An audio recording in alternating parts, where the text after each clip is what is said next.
Hello, this is a fingering help video for one of the current Trinity Classical Guitar Grade 8 pieces.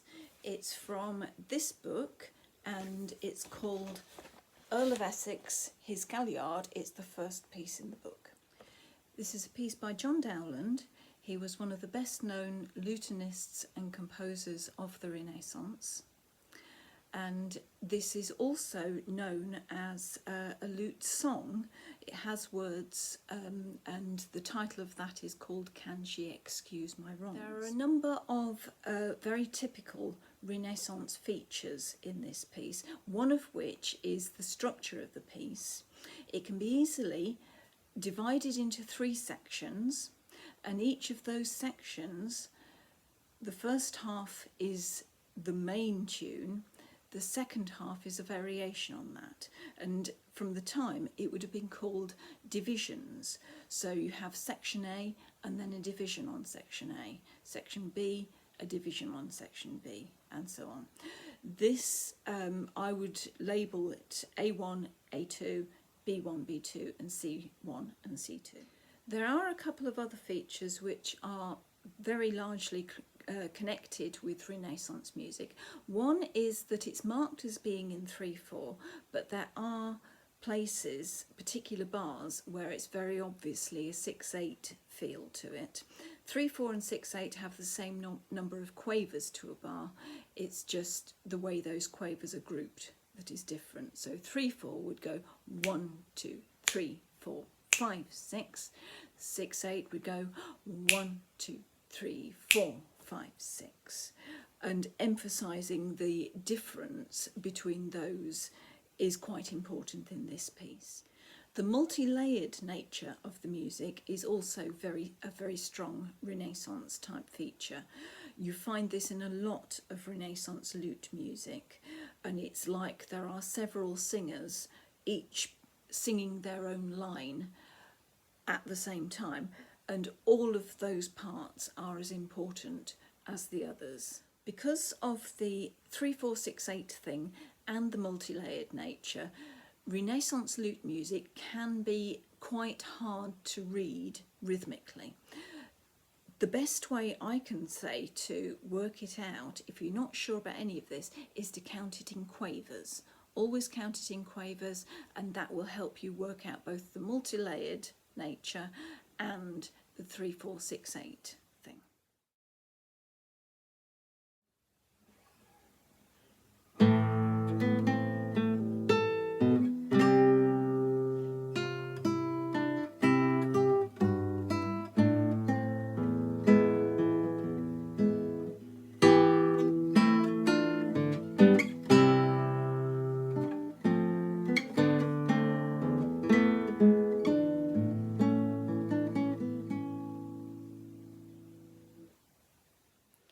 Now we're going to start straight in with section A1 at the beginning. We're starting with an A minor chord shape. Lift the C because you need a B before that. So reach out with your little finger, first finger on B, and then we come into this chord. It is a dotted crotchet. It makes it quite an emphasised chord. Dotted crotchet is the longest that you find any of the chords in this piece. There is a reason for that, which I'll come on to later. So 2, 3, and those are the quavers that you'll need for that dotted crotchet.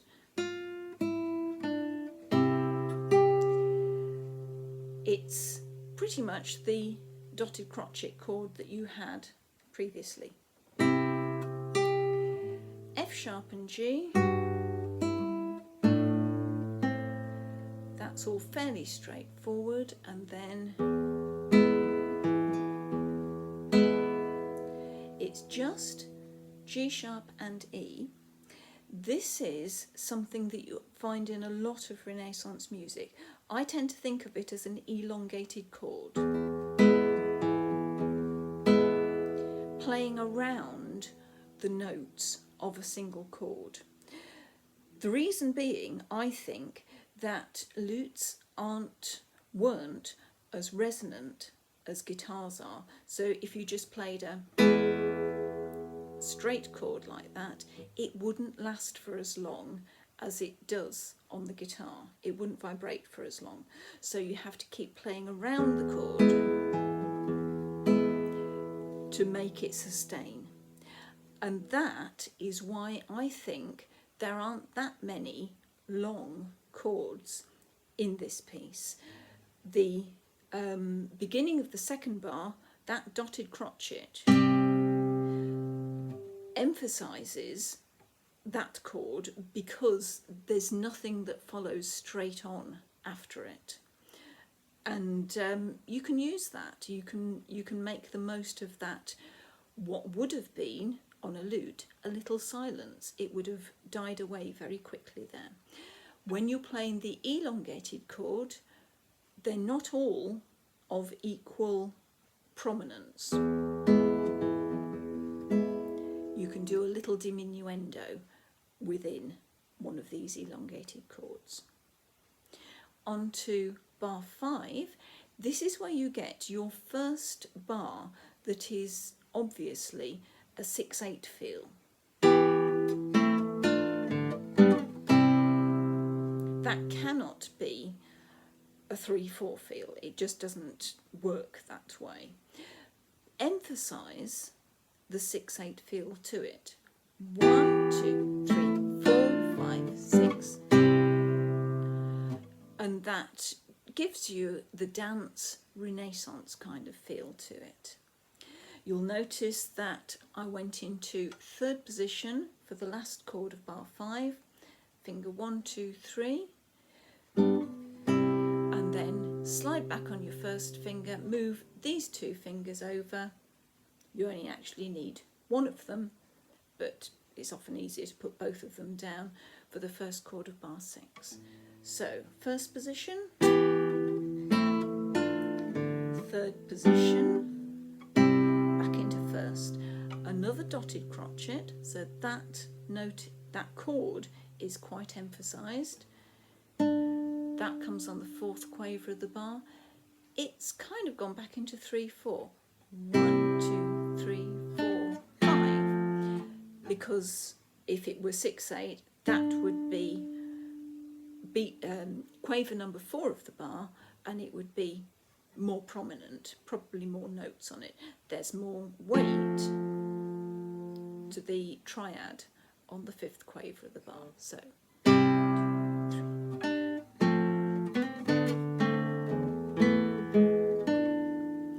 So, you've got to there. This, the two demi-semiquavers at the end of the bar are just as fast as you can play them. There are two ways to play the first pair of notes in bar 7. You can do finger 3 and finger 4, in which case you will need to have those fingers really ready. And go 3 to 4 and 1 to 2.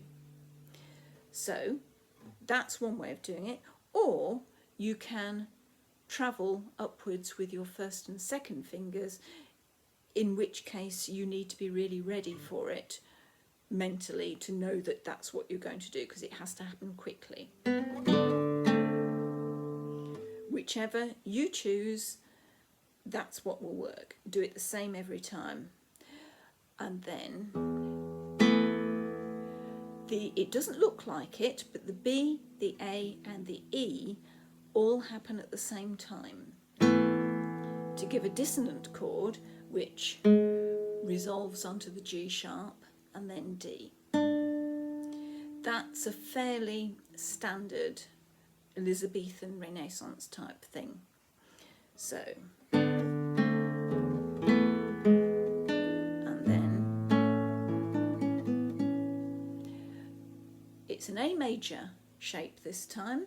Use your little finger and your third finger to do the semiquavers in bar 8. It's another kind of elongated chord, this. It's to lengthen and sustain the chord and play around it, this time using some auxiliary notes that don't actually belong in the chord, like the D and the B.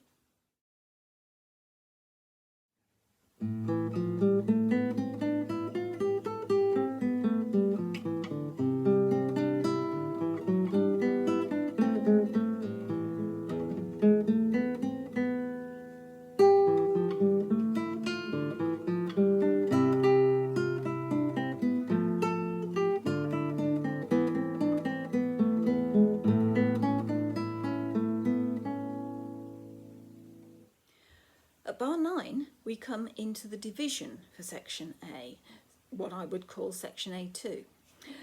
It uses a lot of semiquavers and a lot of scale runs. In the first 2 bars of section A2, you're going to need to change positions and use the open strings to enable you to do that smoothly. So you start off bar 9, again an A minor kind of feel, open E, and then F, little finger, fret 6, string 2, and you're in 3rd position, 1st finger, and that enables you to get smoothly into the 3rd position for the high A. 1st finger on the G, 3rd finger over to string 3, fret 5 for the C, open string for a B, that enables you to move smoothly back to the A in 1st position, G. So the first bit with the scales,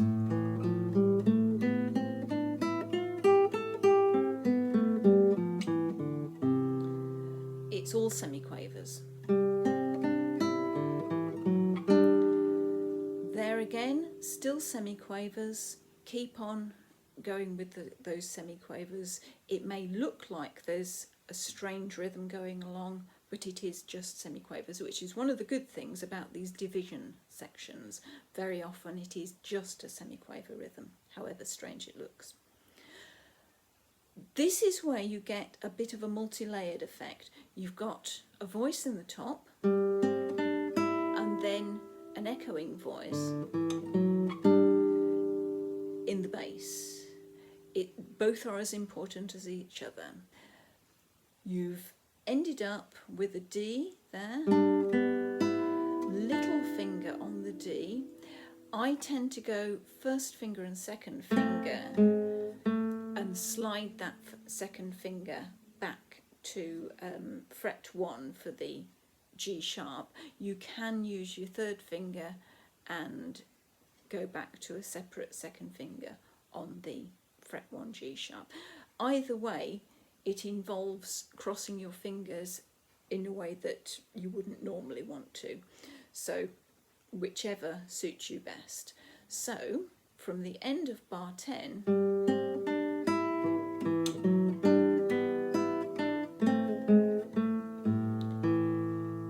that's one of the reasons I like using a 2nd finger there. I can just cross it over to that E.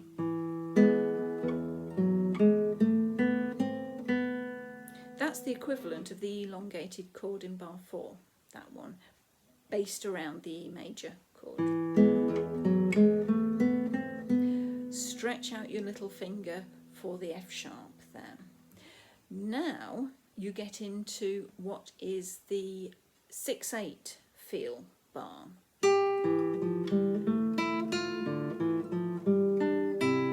And you can hear the 2 voices there fairly clearly.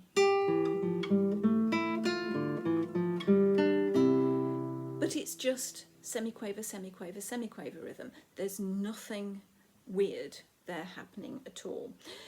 Bar 14, it leaves that semiquaver rhythm for a syncopated one. Nothing too strenuous there though. Just watch out for those quavers. Now, that's fairly straightforward. Going to 2nd position helps you get that A, G, is straightforward.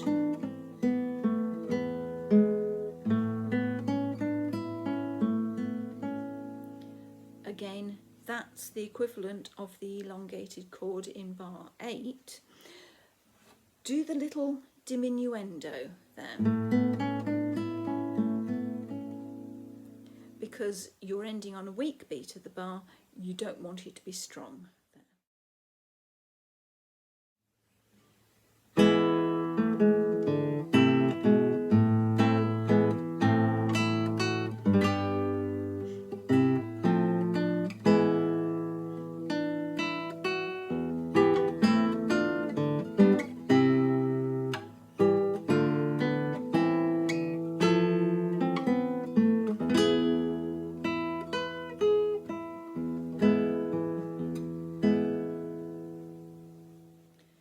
Now, in section B1, you're starting with that E major chord type. The E, B, G sharp, E do all sound at the same time, although they're slightly offset in the way it's printed. This is one of the slight problems with lute music transcribed for the guitar. The notes can look like that they're not played at the same time because they're offset in the music. So, starting with that, third finger for the A, 3 and 4 for those two notes leaves 1 and 2 free for those two notes. So, descending bass, it's gone into 6/8. So it will go 1, 2, 3, 1, 2, 3, 4, 5, 6. Another dotted crotchet.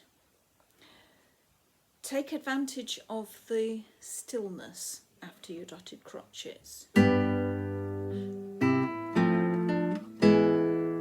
It emphasises those block chords. There aren't many of them in the piece. Emphasise them when they do come up. So G and G, hop your third finger over, hop it over again, little finger for the D, back to that E major, tied F sharp, so you don't need to play that again when you play the bass note, G and E. I would put my first finger on the E and then hop it back for the C and the A.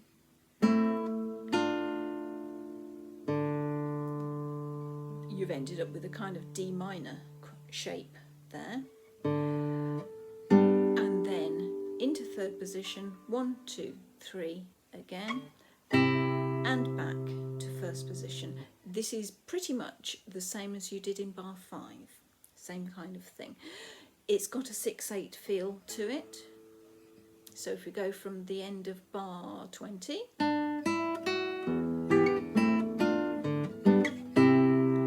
that's the rhythm. Another dotted crotchet there.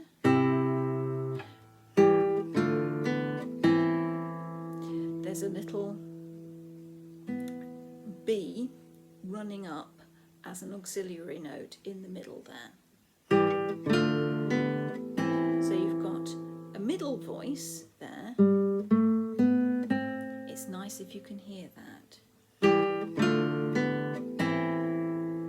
And then the next chord, A, F and E, are all played at the same time. It's another one of those offset printing ones. Gives you a dissonance. Play the C string 3 fret 5, B open string, little finger on string 4 fret 7, and then you can have a half bar at the 4th fret, middle finger on the 5th fret. Hinge that first finger up so you can play an open E, little finger, put the first finger down and lift it up again. So you've got a constant half hinge bar there. You're hinging it on the end of your finger for this. So from the middle of bar 23 should be no.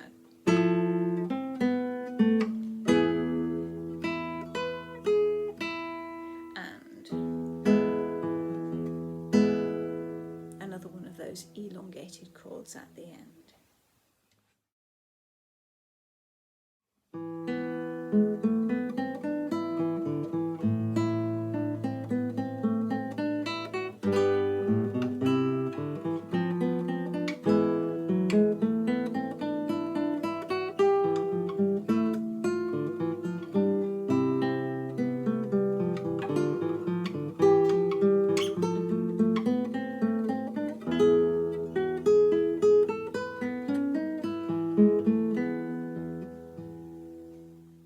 The division for section B is a little bit more complicated rhythmically, just because it does tend to combine quavers and semiquavers. Starts off with that syncopated rhythm. Hold on to the lower note, because that's the lower voice which continues at the end of the bar, and you will be able to hear it if you let go of it. If it's continuous, it will attract less attention. So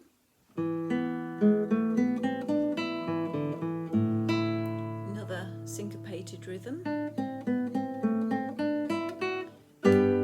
Middle finger and third finger. Again, you've got a quaver here, followed by two semiquavers. Not syncopated this time, but there are quaver rhythms in there.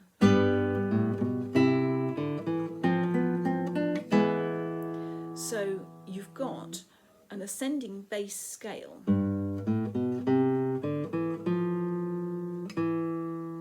that resolves to that E chord at the end. Bring it out.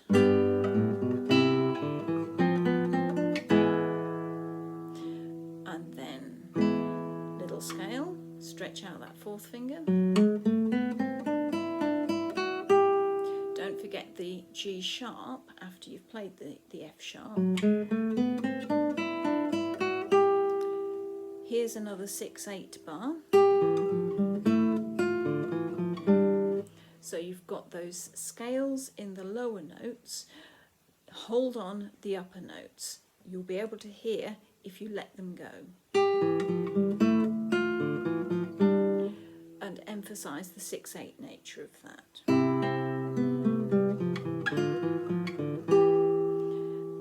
Hold the upper notes here. The movement is in the lower notes.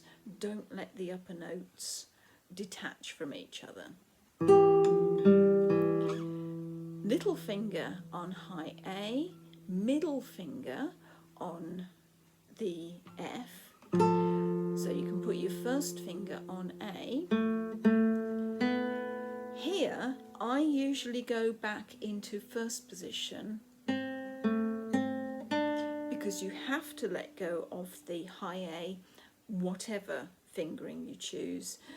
And I find the C, A, C, D more secure if I play it in first position. The fingering in the book for that bit: go into fourth position, middle finger, string 3, fret 5, little finger, string 4, fret 7, fret 5, back to that C again, little finger, string 3, fret 7 for the D, and you're in the right position for the next bit. So it's up to you which one you use. Both have their advantages. So you're in fourth position, first finger, second finger, G sharp and E, little finger on the F sharp, hold that G sharp. I would use that fingered E again, open B, C sharp, string 3, fret 6, D sharp first finger, open E, that means that you can go across with your third finger to fret 7, string 5, fret 6, string 4 for the G sharp, little finger comes in behind on fret 7 for the A, and B, open string. So those last two bars of section B2 go.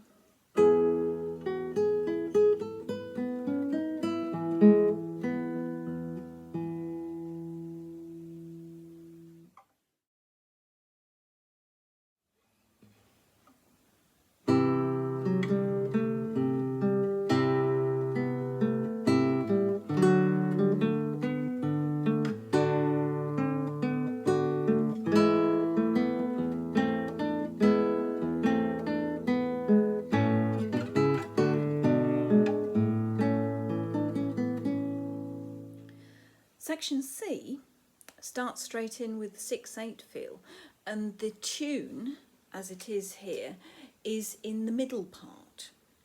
You may have had tunes that come in the bass where the upper notes are accompaniment before. You will certainly have had pieces where the tune is in the top and the accompaniment is underneath. This time it's in the middle. Your tune goes.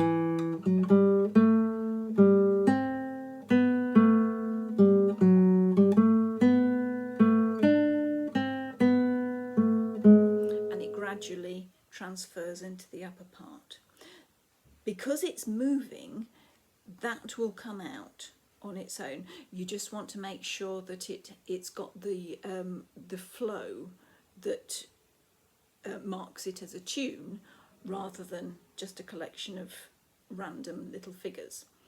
So you'll start off with the E and the C.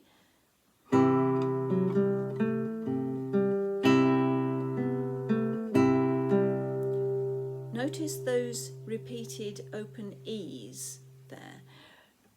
Just emphasise those a bit, because they're not moving.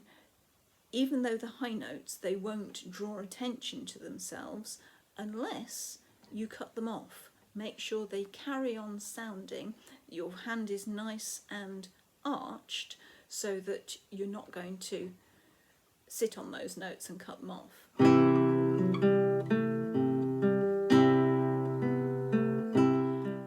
The next two bars are the same kind of figure but moved up a tone. You will need a half bar on the second fret. This is a hinge bar, it's marked as a hinge bar in the book. However, last time we hinged on the end of our finger. This time you're going to hinge on the base of your finger and lift up so you can get the G, the open G. So you'll start off with that half bar, little finger over on D, third finger on F sharp, lift up a little bit so you can get the G without letting go of the F sharp, pop it back down so you can get the A, third finger over onto B, so that bar, and then the next D, the open D, the bass note, should be an open D there, where it was a fingered one in the previous bar. So the second two bars of section C1 go.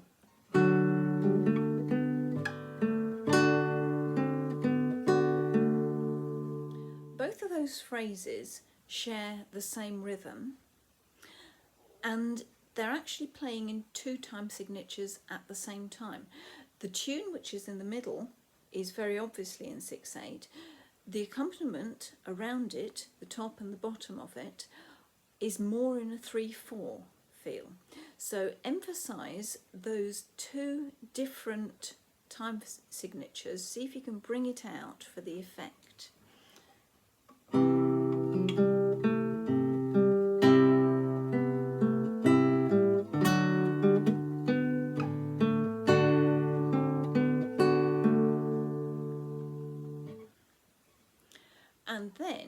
You start off with the same rhythm, E major, but you've kind of you're returning into 3/4.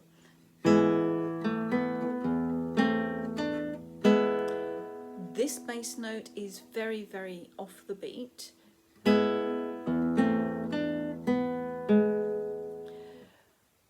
Think of the rhythm that you've been playing, bum, ba bum, bum, and it's bum, ba bum, bum, bum. It's the same rhythm that you've been playing but shared out between the notes differently so that it looks peculiar. Watch out for where you put that bass note. And then you're starting with an A major shape. You're going to play the next pair of notes with your little finger and your first finger, so have third and second fingers there. Third finger, stick that right out for the C sharp, F sharp and A. First finger slides back, little finger and middle finger, and then into an A major decorated chord at the end.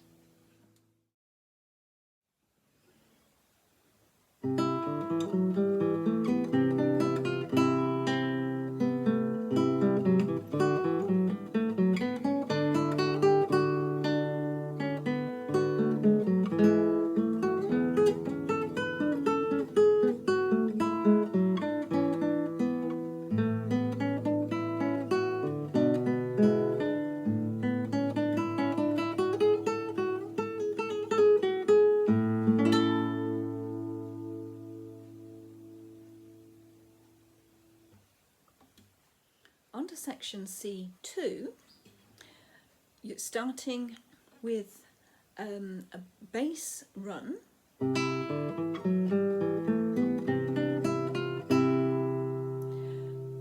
Try and keep the E sounding while that's happening.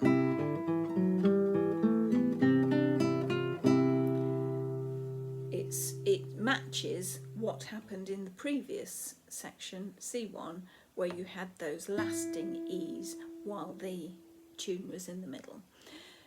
The bass is more in a 3/4 feeling here. The next bar, however, uses a bit more complicated rhythm. So watch out for the ties, count it in quavers if you find it complicated, which it is, and watch out for those repeated E's. And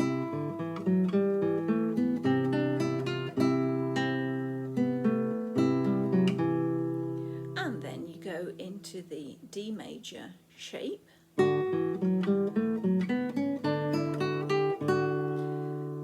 Try and hold on to the F sharp for as long as you can while you've got that bass run. Reach out with your little finger.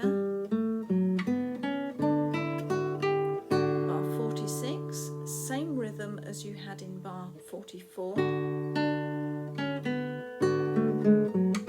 You may want to shift onto a third finger for the second F sharp in bar 46, so that you go second finger, little finger or third finger,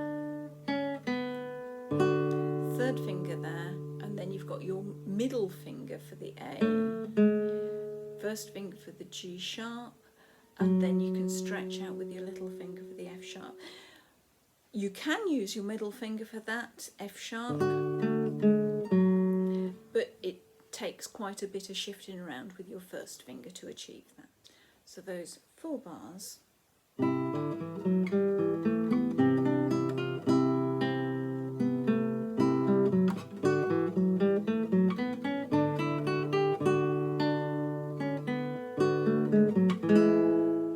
You end up on first and second fingers for an E major shape, little finger and fourth finger.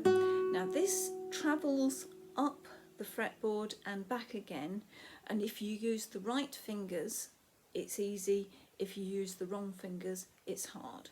So start with your third and fourth fingers, move them up to fret 4, same fingers, slide up on your third finger, but add your second finger and remove your fourth finger. That will give you the C sharp and the A, fret 6 and 5. Slide your third finger up again, but add your little finger back into it for the high B first this time, and then back to the A and C sharp, back to fret 4, finger 4, finger 3, finger 4, finger 3, again on fret 2. So that bit there,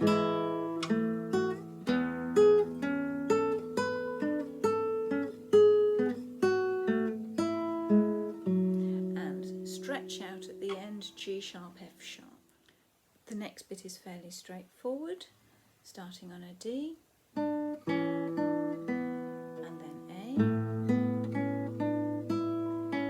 Go for your third finger there for the F sharp, because that means you can go little finger, middle finger, and you've got your first finger left over for the G sharp, D. Now you've got some really fast notes here. That last bar uses some demi-semiquavers and some hemi-demi-semiquavers, and if you play them totally in time with the speed that you've been playing, it's going to go massively fast. Now, I personally am not good at massively fast, and I'm sure I'm not the only person that's really not good at that. There are techniques that help you get around that, and this is my particular workaround for that. So we're just looking at the last bar here. I would treat it much more freely in terms of rhythm than I've been going so far. I would act as if I'm speeding up, I pull back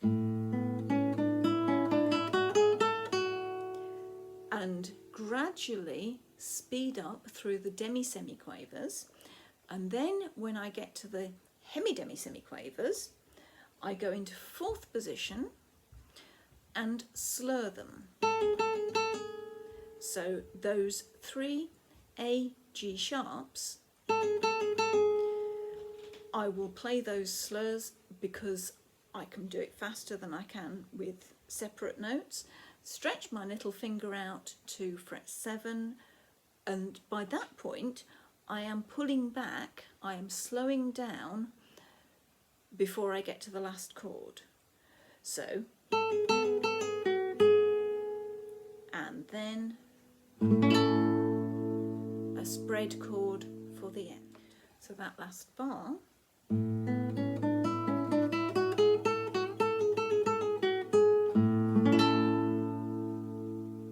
and you can separate that last chord, bass, and then spread the top of the chord. It's fairly common in lute music to have a bass note and then the rest of the chord, largely because on lutes the bass strings can be so far away from the top strings, and there is often an unplayed string in the way, so you play the bass and then go on to the next bit of the chord.